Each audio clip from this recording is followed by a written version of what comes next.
So now let's see what were the demands. That immediate demands. They regularly send petitions and resolutions to the government asking for the following. वो at a regular interval petitions applications भेजते रहे, resolution send करते रहे government को इन changes के लिए जो 12 changes लिखे. Number 1, better representation of Indians in the legislative council. Legislative council में इंडियंस का रिप्रेजेंटेशन अच्छा होना चाहिए. Introduction of legislative council in दो states where it did not exist. जहाँ पे लेजिस्लेटिव काउंसिल नहीं है, यानी बाई कैमरल लेजिस्लेशन नहीं है, दो हाउस नहीं है, वहाँ पे दूसरे हाउस का होना चाहिए ऐसा उन्होंने लिए वो बोलते थे. Holding the civil service examination in India so that more Indians could occupy high position in government. जो ब्रिटिशर्स ने प्लान किया था, और ब्रिटेन में सिविल सर्विस का एग्ज़ाम होता था ताकि इंडियंस उसमें पार्टिसिपेट ना कर पाएँ और उनको बड़ी पोस्ट पे जॉब्स ना मिलें. उसके लिए उन्होंने कहा कि इंडिया में सिविल सर्विसेज के एग्ज़ाम हो और इंडियंस को मौका मिले हाई पोस्ट पे वर्क करने का. रिपल ऑफ आर्म्स एक्ट, जो आर्म एक्ट है, जो सेल्फ डिफेंस के लिए लोगों के पास हथियार हैं, गन्स वगैरह हैं, उसके लिए लाइसेंस का होना ज़रूरी ना करा जाए क्योंकि ब्रिटिशर्स के लिए ऐसा ज़रूरी नहीं था. Freedom of speech and expression, इंसान फ्री होके कहीं भी कुछ भी बोल सकता हो, अपनी फीलिंग्स एक्सप्रेस कर सकता हो, ये परमिशन मिलनी चाहिए. रिडक्शन ऑफ लैंड रेवेन्यू, जो लैंड रेवेन्यू लैंड पे टैक्स है वो उसके रेट्स कम हो to ease the pressure on peasants, ताकि जो फार्मर्स हैं उनके ऊपर प्रेशर कम हो. Increase funds for irrigation to improve crop production, irrigation के फंड्स को इम्प्रूव किया जाए. और जब इरिगेशन के फंड्स इम्प्रूव होंगे, फैसिलिटी बढ़ेगी, तो क्रॉप्स ऑटोमेटिकली क्रॉप्स प्रोडक्शन बढ़ जाएगा.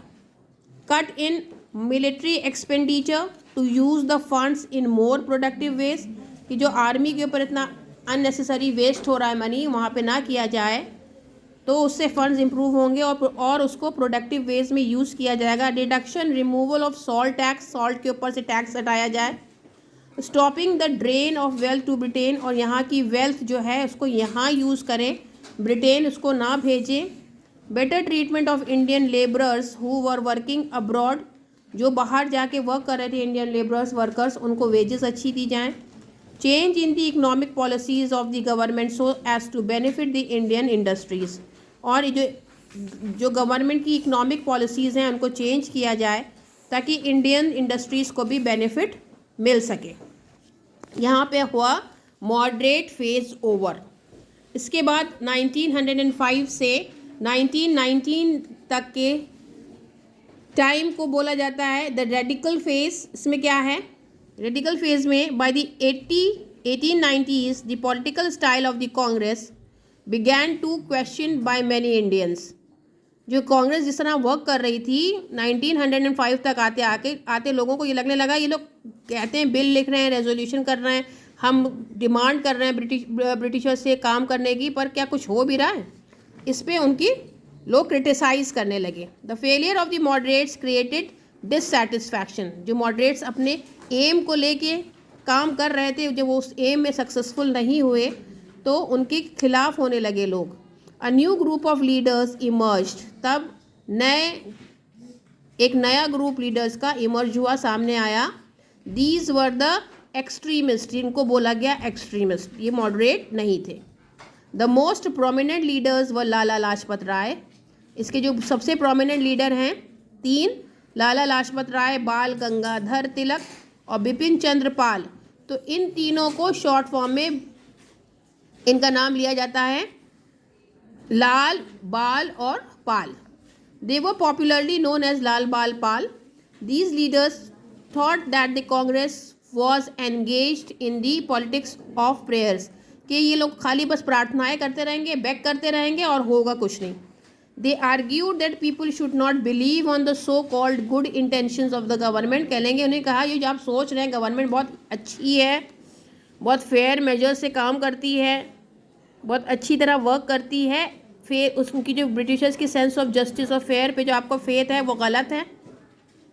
And must fight for Swaraj. और हमको अब क्या करना चाहिए, स्वराज के एम पे फाइट करना चाहिए। जो आप बोलते हैं कि ठीक है ब्रिटिशर्स को रूल करने दो मगर इंडियंस को वैल्यू होनी चाहिए, ऐसा कुछ नहीं, हमारा देश है, इसमें हमको ही रूल करना चाहिए। These are the pictures of Lala Lajpat Rai, Bal Gangadhar Tilak and Bipin Chandra Pal. These 3 extremist leaders are sitting over here. Aims क्या थे, they aimed at achieving swaraj. उनका पहला एम था कि हमको स्वराज चाहिए, खुद का राज चाहिए है। They wanted to end British rule, और वो चाहते थे कि ब्रिटिश रूल ख़त्म हो जाए। इनकी आइडियोलॉजी क्या है, दे वर रेडिकल इन देयर अप्रोच, वो अपनी अप्रोच में रेडिकल हैं। The demand for the radicals were aggressive demands. They believed in self reliance, वो अपने ऊपर विश्वास करने वाले सेल्फ रिलायंट लोग थे, as a weapon against domination. Their ideological inspiration was Indian history, cultural heritage, national education and Hindu traditional symbols. Hence they revived the Ganpati and Shivaji festival to arouse the masses. Ganpati festival और Shivaji festival को उन्होंने दोबारा से शुरू करवाया ताकि लोगों के अंदर और ज़्यादा कॉन्शियसनेस अवेकनिंग आ सके अपनी इंडिया की फ्रीडम के लिए। They wanted to inculcate pride in Indians, वो इंडियंस में प्राइड इनकलकेट करना चाहते थे, glorious culture to generate the spirit of nationalism. और जो हम लोगों का कल्चर था, पुरानी हिस्ट्री थी, वो उसको बताना चाहते थे लोगों को, ताकि लोगों के अंदर भावना आए कि हम कितने ग्रेट कंट्री में पैदा हुए हैं और कैसे स्लेव की तरह रह रहे हैं। They invoked goodness goddesses like Kali and Durga for strength to fight for their motherland. उन्होंने इन्वोक किया काली और दुर्गा के रूप को, यानी जो इंडियंस गॉडेसेस थी उनके रूप को उन्होंने कहा कि जो माएँ हैं, जो लेडीज़ हैं, वो उनका रूप हैं, तो उनको भी अपनी कंट्री के लिए कुछ करना चाहिए। They were guided by the principles of swaraj, swadeshi, boycott and foreign goods and national education as an important mean and mass action. वो क्या कर रहे थे, they were guided by the principle, वो फॉलो करने वाले थे उन प्रिंसिपल्स को कि हमको स्वराज चाहिए, हम स्वदेशी सामान यूज़ करेंगे, अपनी कंट्री का सामान यूज़ करेंगे, फॉरेन गुड्स को बाइकआउट करेंगे, नहीं अपनाएंगे, और सारे लोगों को एजुकेशन मिलनी चाहिए ताकि जो ये फीलिंग है नेशनलिज्म की ये सब तक पहुंच पाए।